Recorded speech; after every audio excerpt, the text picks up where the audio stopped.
Yes, I appreciate you having me. Man, those last couple speakers, I feel intimidated. Them some studs you had on. So hopefully my old dinosaur tale, y'all can get something out of it. But my name's Coach Beau Johnson.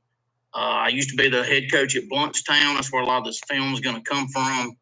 I left a very successful program in Florida to come to Georgia to get paid. So I don't mind you knowing why. But there's my cell number and my Twitter. I'm on it all the time. I'm going to fly through this PowerPoint so we can get to the good stuff on the film. But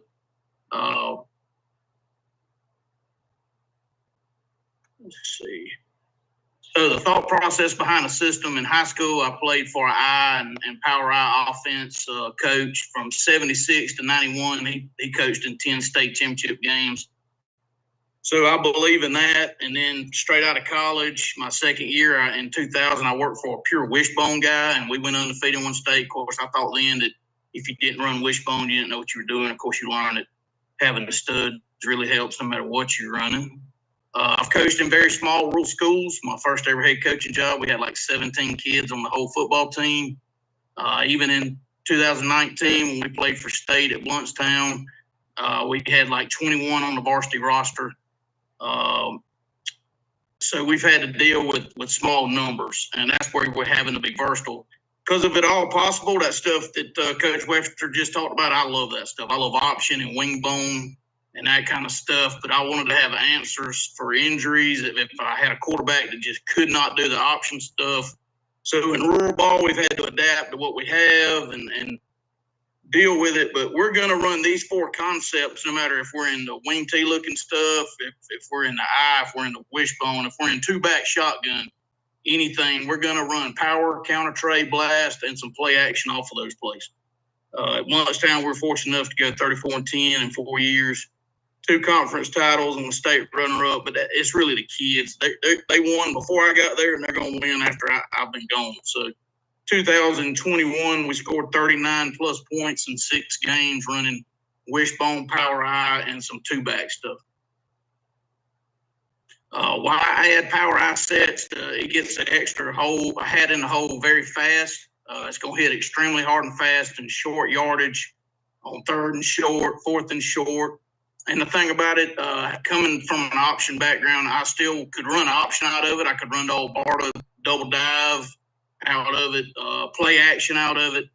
And we love it for the elephant package. If people started taking our fullback away, I didn't run zone dive. If I go back to flex bone, I'd do what Coach Webster just talked about. But the way we got our fullback to ball was we just get as big and as mean and as nasty as we could get, and we would put that option fullback at tailback behind 2 nasty dudes and just give him the football on power and blast.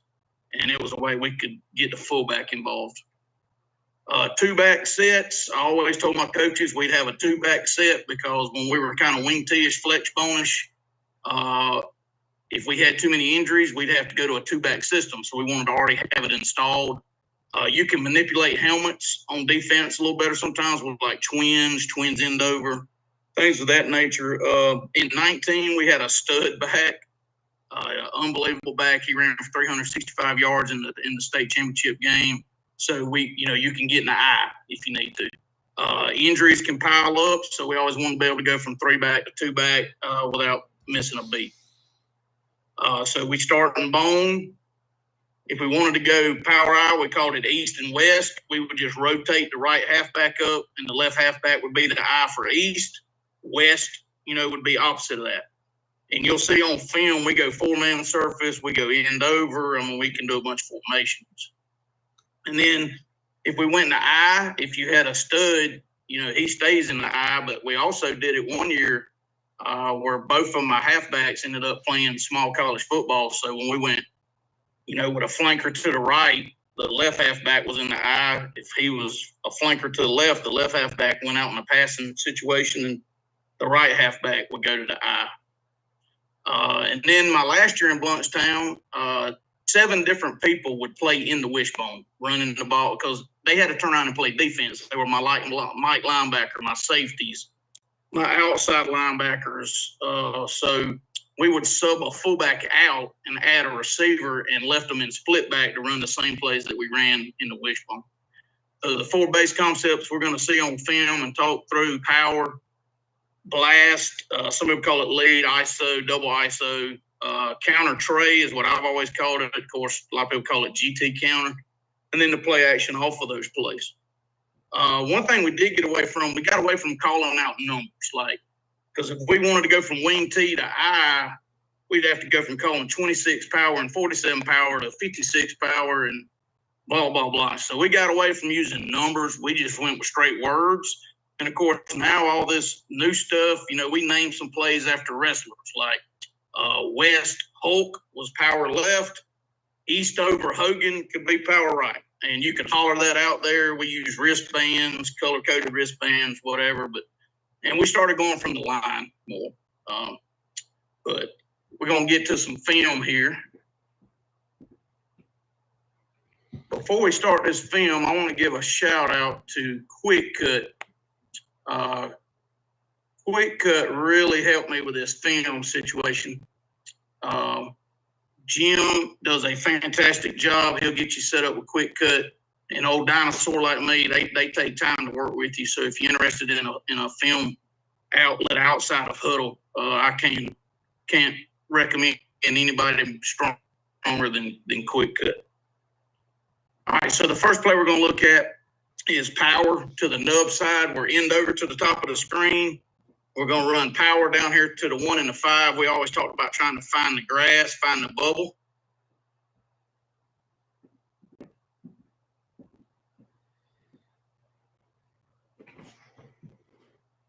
Get a good kick out, guard wraps. We got the hole right there. My backside tight end, you're going to see him being kind of lazy, but it's his first time ever playing high school football. He was a sophomore. He was about 6'4", 285 pounds, and could dunk a basketball. So we kind of lived with some mistakes till we could teach him how to play football. He just signed with University of Miami to play D-line. So that was to the nub side. So now we're going to run power out the bone to the tight end side. Again, we mix up formation, so they jumped in a 50. So instead of running back to the nub side, now that they got a 3 and a 5 back there, jumped in a 50, we're going to run it strong.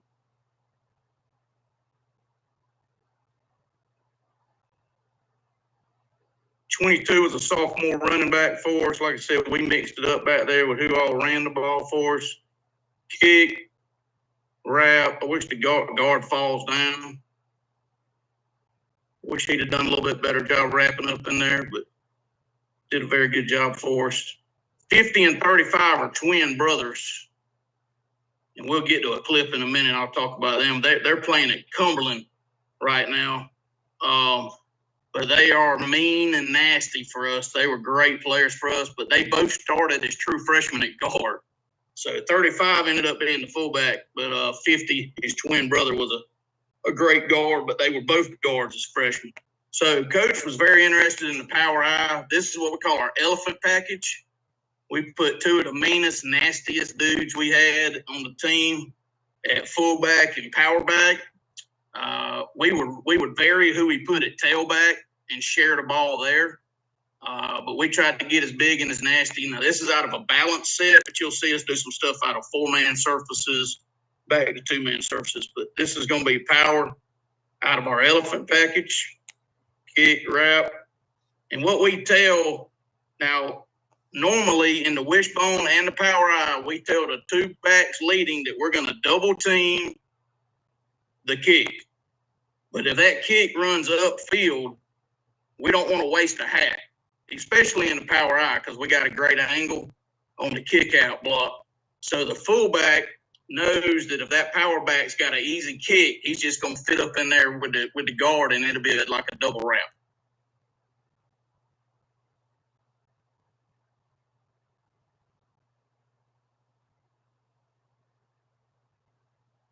One more time.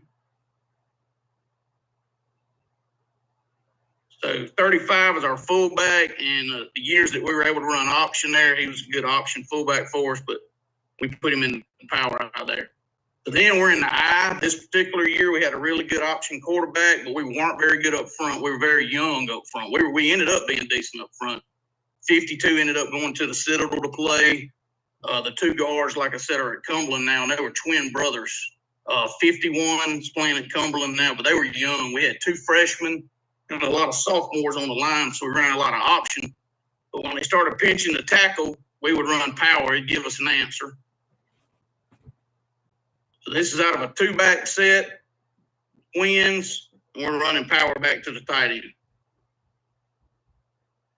Again, that guard should have wrapped a lot tighter, but he was a true freshman getting after it for us. That's that stud back we had that ran for all those yards in the state game. He's a junior there. All right, the next play we run in our systems we call blast. A lot of people call it ISO or double ISO or lead, or it's probably got a lot of names, but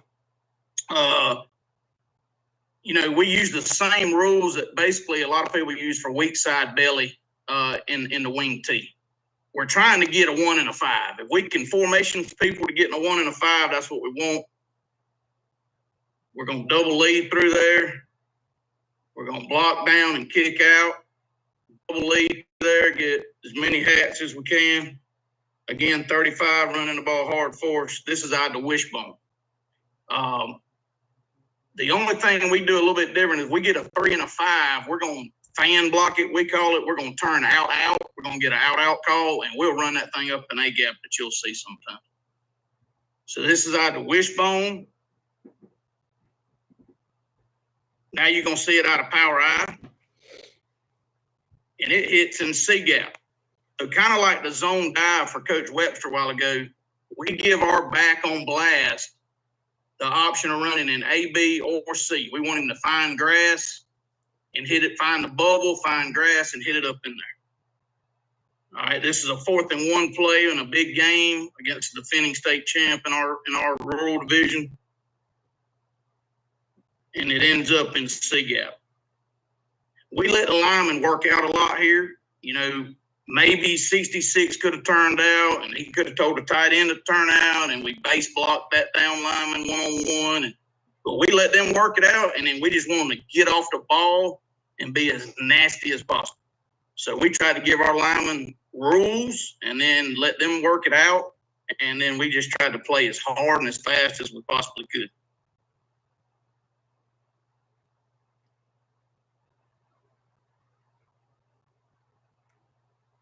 Then we run it out of two-back. So in this particular instance, this was a conference championship game. They were 9-0, and at the time they were ranked number 1 in the state. But they were pretty tough. They took power away from us, so we had to run a lot of blast and counter. And what we did here, we jumped in unbalanced twins with a tight end, and we run this back to the nub side. And this is where you're going to see us fan block it. We're going to turn out to 3, turn out to 5.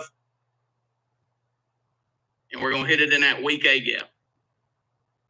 Number 3 is playing at Cumberland, too, as a receiver now.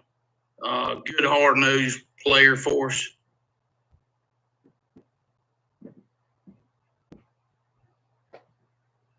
Backside here, 42 should turn out away from the play. But like I said, he was young, and we had to learn to live with some of his mistakes, but he's a stud. We had to get him on the field. Same game, same team. Now we're going to run blast strong to the unbalanced twins. And him reading grass is going to end up in C-gap. We've seen it hit in A-gap. We've seen it hit in B-gap. And now we're seeing it hit in C-gap. And this is out of two-back. Same football game, same team. Just hitting a little bit different. I know Coach is very interested in power I, so what we started seeing was when we got in our 4-man surface and run power I to the 4-man surface, they put a lot more helmets over there. So, I told you to run blast effectively. We want to try to get it to a 1 and a 5. So we found that if we went 4-man surface out of this power I set, they'd give us a 1 and a 5 look to the nub side back there to the 2-man surface. So we just shifted our power back over right before the snap, and we're going to run blast weak right here. Again, 42's being a little lazy on me. but this is a 3rd and goal in the conference championship game. Huge play for.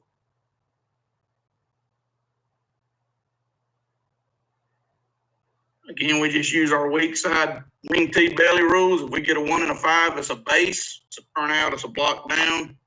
Get both hats through there and just try to mash.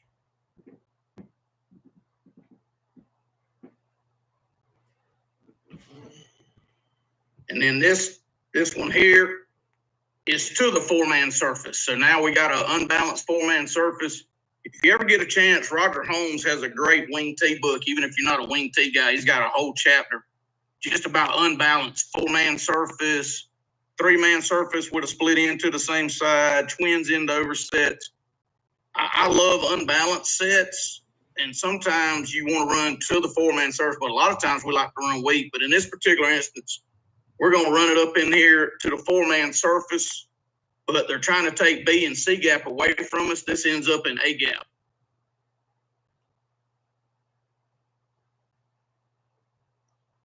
And it ain't pretty. And there's probably some other guys that coach bigger school ball that, but it really fit our kids at lunchtime. We felt like we could get kids ready in the weight room, and if they put their face in the fan, that they could play this brand of football.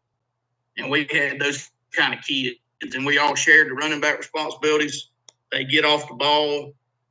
52 went in the military here. The reason he wore 52, even though we played him at tight end, he was our 4th guard. I mean, that's some of that rural ball problems you have. We needed him to be in 52, started on the D-line for us, and if he needed to go to guard, he had to be in 52, but he played the extra tight end for us.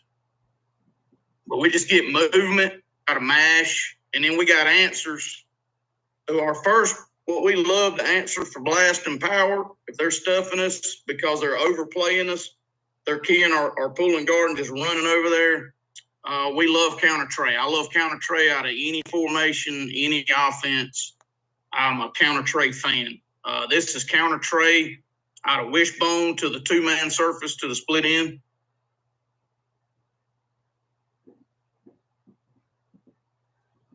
We don't get a great kick, but the guy's kind of dancing around, and if he wants to dance around like that, I mean, he's not going to make a football play.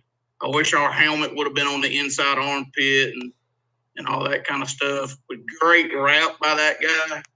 66 was a great. You'll see him wrap on the counter trays, but 74 got a lot better in the season.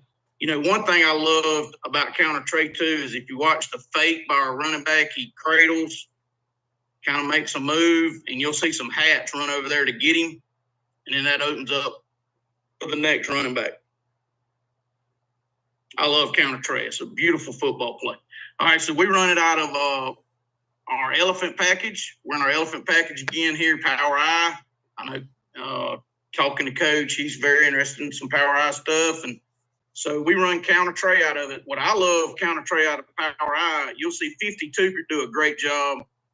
We tell him to chase that pulling guard and tackle to stop any penetration, and then these 2 power back and fullbacks going to feel for anybody trying to chase the pullers. Number 9 was our second fullback, and he played some halfback, and he was our wheel linebacker on defense. We get a kick, wrap. We're not the fastest crew in the world. Some faster cats might would have scored, but I thought 9 did a great job of being patient. We get a kick, a little trashy in there to wrap.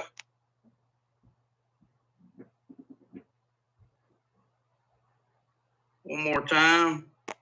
We do a good job filling. You'll see 52 chase to cut off any chaser or pulling penetration on our pullers. We feel, kick, wrap. That's what we like. Then we do it out of 2-back. So this is in the second round of the playoffs, one of our biggest rivals. We jump in our split back, twins look, give our fullback a rest so he can go hard on defense at linebacker.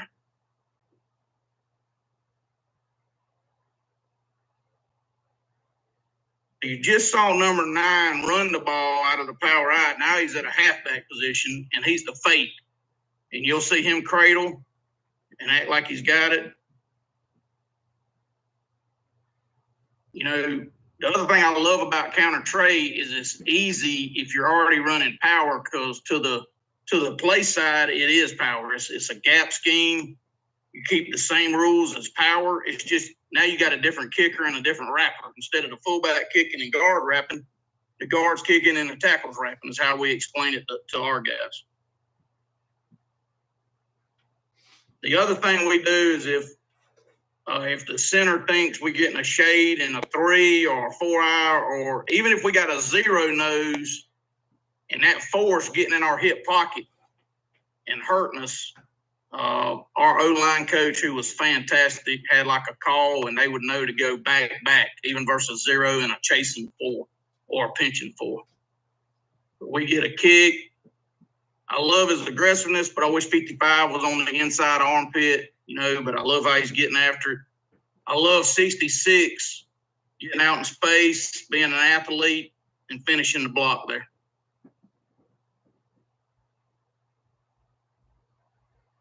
Kick, wrap, that's what we like. Now we're going to see it in twins, but now we're going to see it to the 2-man surface. So this is in that conference championship game. Chiefland was a stud team, 9-0. We're going to run counter down here. They run a shade 50 team. Get a good double team, kick and a wrap. Kick, wrap. That's 9 running it. You'll see us get honked down. We're one of the. I tell you what, we played hard as crap, but we were not going to win any track meets sometimes. Love the double team on the play side there, on the play side 3. We might should have got our head up on that linebacker, but I tell you what, we didn't panic about linebackers getting over the top on us. We tried to knock that first D lineman inside the kick out into the linebacker's lap. And then this was late in the game. It got really tough. We made a stand inside the 20. We're only up 2. We got to get a first down to seal the championship, and we're going to call counter trade. We love it.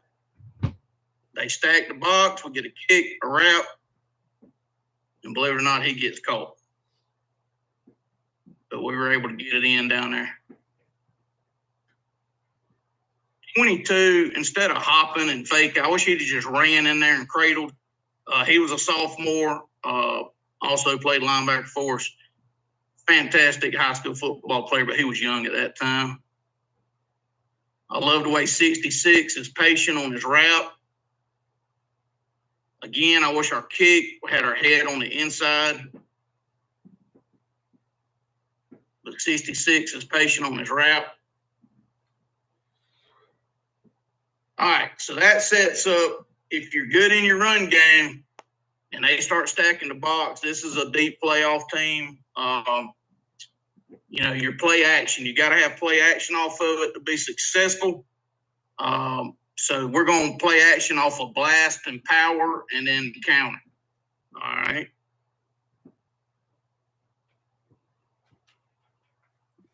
Before I got to Bluntstown, I called this blast pass. But they were used to calling it power pass, so I just kept it as power pass. But since we don't pull anybody, I always called it blast pass. But we call it power pass. You know, we're faking power, half back in the flats. In the bone, we went half back in the flats on power passes, full back in the flats on waggles. And we'll get to waggle in a minute. Our quarterback, my last year in Bluntstown, had 18 touchdowns to 3 interceptions. But a lot of times, you know, looked like the first guy out to practice.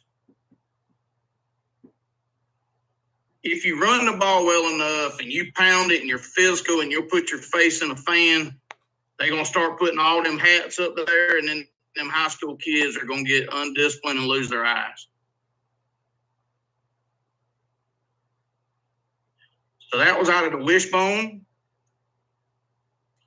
Now this is waggle out of the wishbone.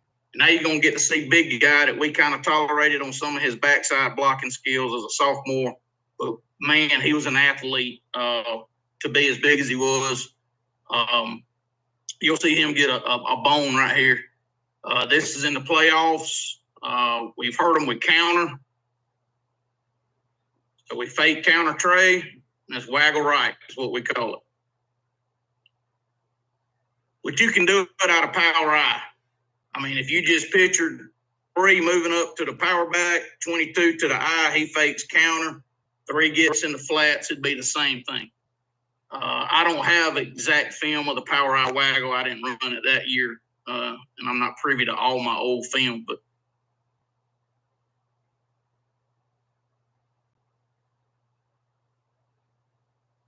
this is the same exact. This is the first play coming out of halftime to try to put the nail in the coffin in the playoff game.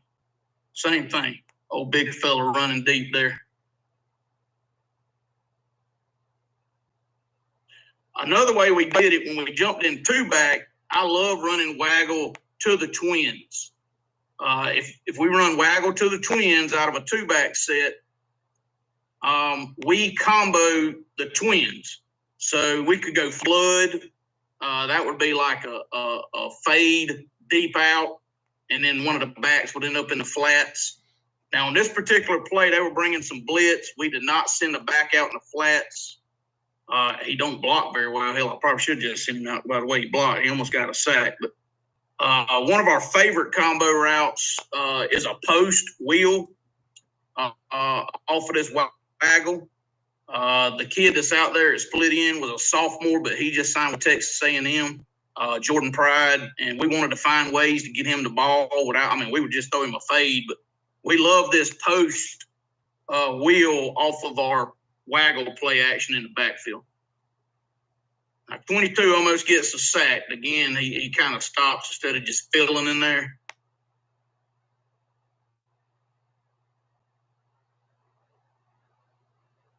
We still drag the tight end to try to get that free safety to jump him.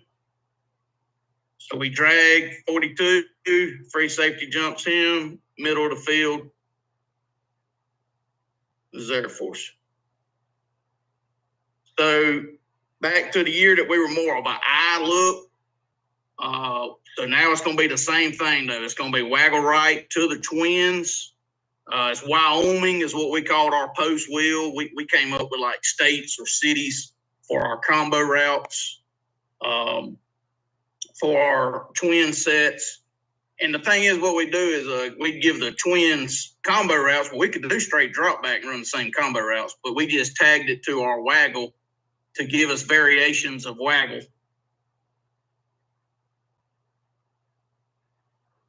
Now he's going to hit the wheel instead of the post.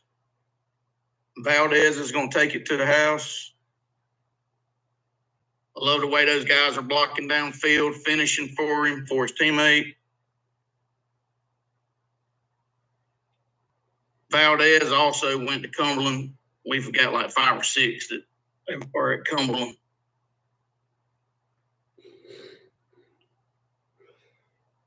So this was in that conference championship game. Now it's going to be power pass. But we got Pride out there, and we knew they were going to be in man. They got everybody up here in the box, and we knew that they were just attacking the power. So we run power pass right here. We send the split in on a slant. We game planned it that week inside the 10 instead of running a fade or zero just straight down the field. Inside the 10 like this, we were going to run a slant to get that corner to go with him. Fake it. Right there in the conference championship game, power pass.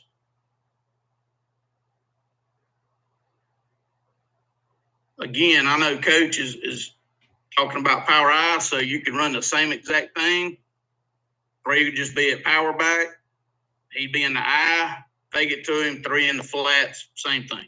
So our guys knew the rule was whether we're in bone or power I, on power pass, the near back went in the flats.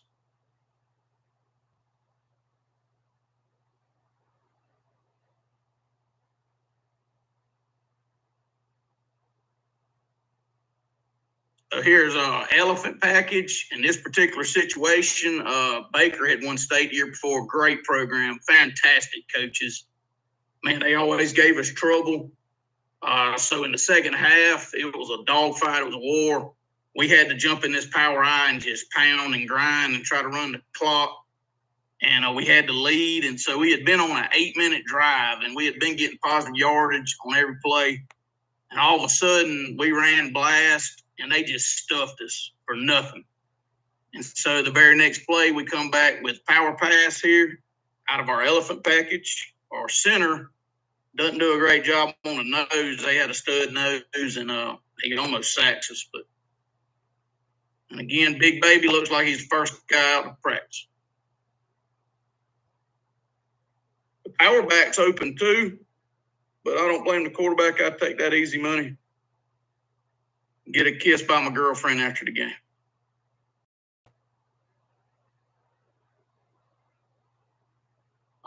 So that's all the film I got on that. I do want to show you one thing just in case anybody's interested. So we would run some wing T looking stuff. See if I can get it. You're good, Coach. Take your time. Like I said, I think our speaker after you's updating his stuff as we speak. Is why I just got texted. So okay, so if you're a wing T guy, where it fits, y'all know I get kicked out of every club, guys. Like I was a flex bone option guy, but I'd also mix in some wing T stuff. So I'd get kicked out of the wing T club and the flex bone club. They wouldn't like me, but we kind of morphed and mixed stuff because we had to deal with different personnel each year and stuff. But we would run this counter tray look out of a wing T look. Now, my young split end's going to be moving out here. Thank God they didn't throw the penalty. But basically, we didn't like buck sweep out of our wing stuff. And please let me finish because the wing T guides are rumbling right now. But basically, we feel like buck sweep was expensive. We feel like if you're going to put something in, you need to teach it correctly and do it right. So we didn't want buck sweep to be ugly.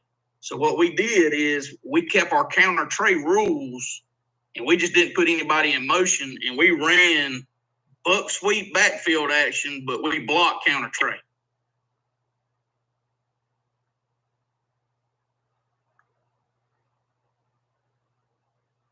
So it's going to look like buck sweep left, but it's basically counter tray left.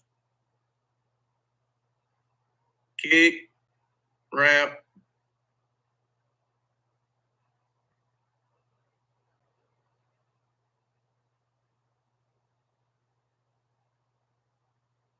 And then where that fits in,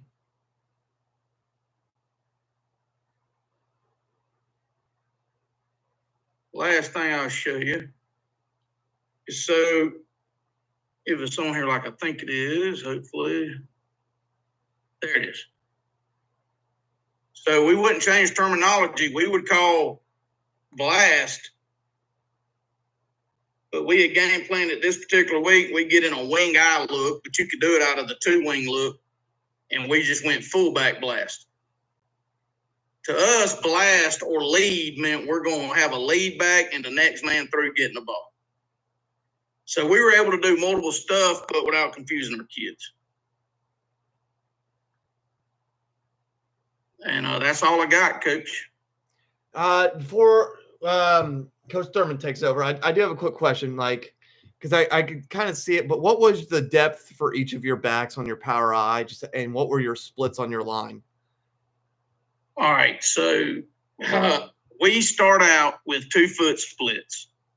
Now, we would use smart splits when we did option stuff, but we start out with 2-foot splits. But I'm going to be honest with you, in high school kids, especially that play both ways, especially as the tighter it gets, their splits get tight. Now, we also talked about, if we're in a gap scheme, if we're fitting to run power and the guard and tackle get a 3-tech, we're going to tighten our split a little bit to make sure he doesn't get penetration. Okay. So we start with 2 foot and go from there, Coach. And that's why it looked to be foot to foot sometimes, especially if somebody got in a 4-eye. We would try to make the split tight to make a 4-eye and a 3 be the same technique. if that answered your question, hopefully. And then backfield, they're supposed to be fullbacks' feet at 3 in the wishbone and the halfbacks' feet or heels at 5. Sometimes they get too tight. We'd have to talk about that because we did run quick pitch and toss and those things as well. So that's the yardages we started with. And then, of course, if they were slower, we might cheat them up to 4.5 yards. So our eye was not at 7 yards. Our eye, we kept their heels at 5 so it would hit at the same speed and time as our other formations. Okay, perfect, Coach. Coaches, like I said, give Coach a follow on Twitter. God, I've already forgotten it. It's at Coach_Beau Johnson. If you have any more questions for Coach, if you just type in Beau Johnson, it'll pop up as well. Like I said, Coach is the tight end / H coach at Coffee High School, who just I'll be frank, won a state title and dominated their competition. So, like I said, Coach has done a great job, and for some reason, I'm getting asked what our speaking language is on here, and I don't know why. That's interesting. Like I said, thank you, Coach. I appreciate you. And then I don't know if we messed with this last night or not on how to stop share, but we'll. I got you. Thank you, Coach. Thanks for having me. No problem, Coach.